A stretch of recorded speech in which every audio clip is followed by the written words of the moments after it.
I had not heard this. My mother's voice came so far from the kitchen that her words felt like a slap. She looks very childish at first. I thought she was talking about someone else's child, but then I realized she was talking about my daughter. This was not the first time my mother had commented, but the way she said it was such that my eyes got stuck. She was not just talking about the jeans and sneakers that my daughter likes to wear, or the short haircut she got done last year. With great insistence, she was criticizing me, my parenting, my decisions, the way I raised her.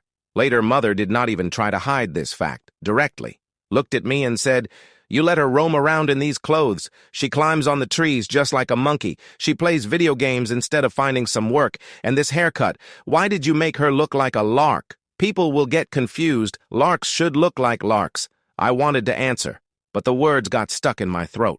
My daughter had learned to climb even the smallest of branches with great skill. She does it miraculously when she defeats me in Mario Kart. She chose that haircut because she felt lighter and freer, and when she saw me coming, there was a real smile on her face. But my mother only saw mistakes, very slim, very noisy, very dirty, like a lot of kids, and the most painful thing was this. Actually, this was not about my daughter, this was about me. She was saying quietly, "You are failing in your mother's footsteps. You are allowing her to become something else which she should not have." I could tolerate my mother's anger, I am used to it since years. But when she targeted my daughter, that wound was deeper than even thinking. My daughter is 8 years old and she is such a girl that wherever she goes, she brings that place alive. Completely crazy, full of mischief, always in the news. If there's a tree nearby, she's halfway up before I see her. If someone mentions snooker, she's the first one ready to kick the ball. Her wardrobe is full of jeans, shiny sneakers, funny hoodies, and a baseball cap that she always wears upside down. This is her style, comfortable, bold, a little coquettish. She is not ashamed about herself, and I like her a lot from the beginning. I had made a silent promise to myself that I would never confine her in any box. There was no hard and fast answer about what was for boys and what was for girls. If she wanted dolls, I gave her dolls. If she wanted trucks, I gave her trucks in the toy bin. If she wanted to get her short hair cut, I brought her and told her that she would look amazing. My job near me is to make her my real self, not the cheekiness that is acceptable to anyone else but my mother. She has a completely different mindset for her little girls. Where only frocks, hair is always tied with neat threads, and there is decency in walking and sitting for her dolls, and tea sets are okay to play with. And if my daughter runs around with grass stains on her face, she makes her moon. All this is impertinent for her. Even before this, our little girls are becoming more attractive, like bringing me frilly dresses from my mother, which my daughter never wanted to wear, or saying, "If you grow your hair long, you will look so beautiful." I used to ignore these things earlier, thinking that doing something useless was useless.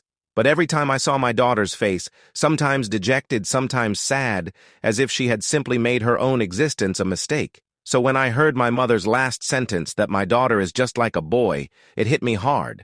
It wasn't just a line. It was a direct indictment of my parenting, as if it was my mistake to let my daughter be mine.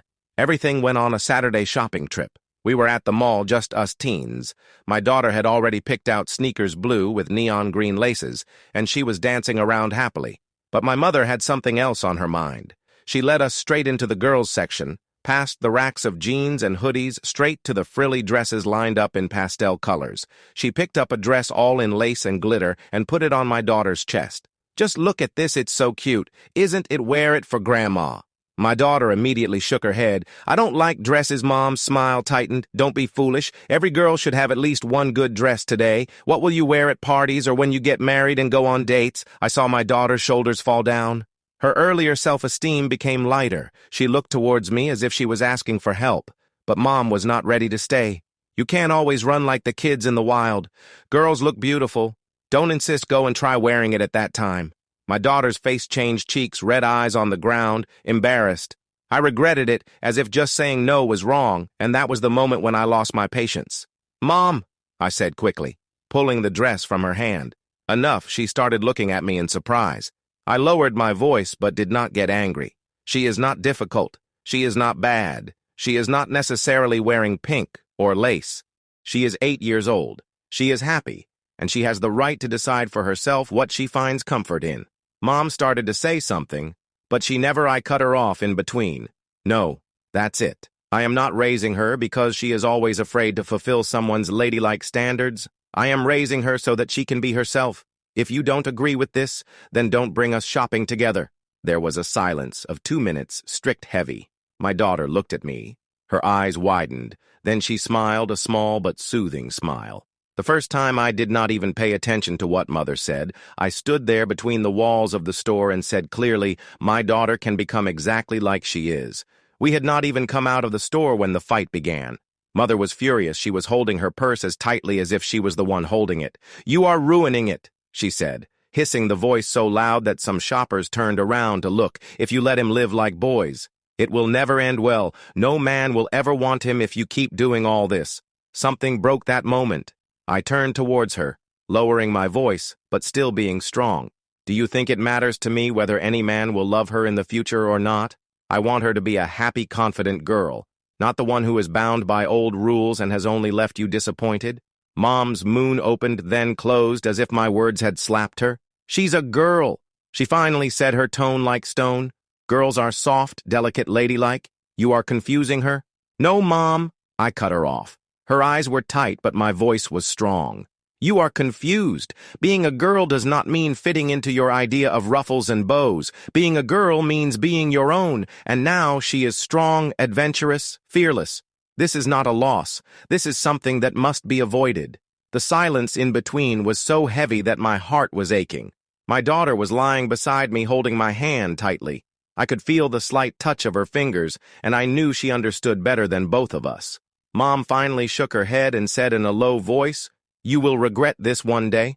I took a deep breath, my heart pounding, and replied quietly, "But clearly, I will regret only one thing if I teach her that she is ashamed of herself." The conversation ended there for now, but the air between us had died down. I realized this was not just about dresses or sneakers. This was about authority, about respect, and about two completely different views of how to raise a girl, and it could create such a crack in our house that it may never be filled. That night after coming home, I called my mother and talked to her. My daughter was in her room looking lost in the game, but I knew she was listening to everything through a small crack in the door. "Mom," I said, controlling the sound, "all this has to end now. You don't have to like her haircut or the clothes, but you have to respect her. If you can't do this, then I will have to reduce the time you spend with her. I will not make her feel that there is something wrong with her." First sadness flashed in Mom's eyes, then anger. "Will you separate your daughter from her grandmother just because I want her to live like proper girls?" "Yes," I replied without hesitation. "Because it's not about being proper. It's about being mine. And I won't allow anyone, including you, to make her feel small." Ma was about to say something when my daughter came to the door. "Face red but full of courage, Grandma," she said, voice low, but calm. "I don't like pink dresses. I like to climb trees and play soccer. That's me. If you don't like it, that's not my problem." The open room became completely silent. Mom just kept looking at her, a small, fearless girl who had been looking like me for quite some time, and for the first time she did not have an immediate answer. This did not mean that Mom accepted everything immediately. It did not happen. Like that, there was indeed fear. In the next weeks, Mom would call less family dinners were strict and stiff. No anger, but a delicate distance whenever she came. She would often slip up a comment like, "You would look so beautiful if only," or "This is not ladylike." I would stop her every time, sometimes gently, sometimes strictly. But gradually, I noticed that she was starting to look at my daughter differently.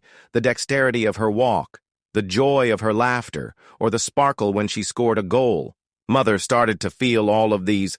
I felt that two worlds were running in her mind, an old one where she had grown up, and a new one where her granddaughter was making her own path. This was not a fairy tale ending. Mother did not change in a day and start becoming a supporter of individuality. She would still slip, sometimes. She would still hold her breath on seeing the grass stains. She would still bring frilly dresses on birthdays, but she would try a tricky one, but a real effort, and perhaps this was the real victory. Not that I won an argument, but the fact that my daughter saw everything. Her mother standing with her with strength, and her grandmother who was stubborn, but was slowly moving towards the truth, because it wasn't just a battle for clothes or haircut. It was a bigger battle than that. The old world was taking on the new world.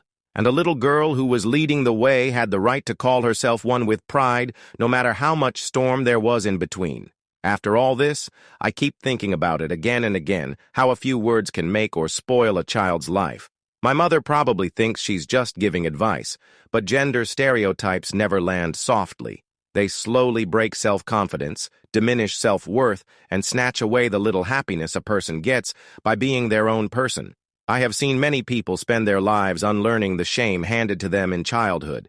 This is the one thing I will not let happen to my daughter. She will not grow up thinking that every decision must be second-guessed because someone once told her she was too much like a boy as a parent. My job is clear. Protect her individuality, even if it means standing against my own mother, and here I am stuck. I want my daughter to have a relationship with her grandmother, but not at the cost of her self-esteem. I have drawn the line, but mother still crosses it sometimes without thinking, sometimes out of stubbornness. Now I am asking myself the same question again and again, the answer to which is difficult if my mother does not accept my daughter the way she is. Should I break the relationship, or should I keep hoping that one day she will understand?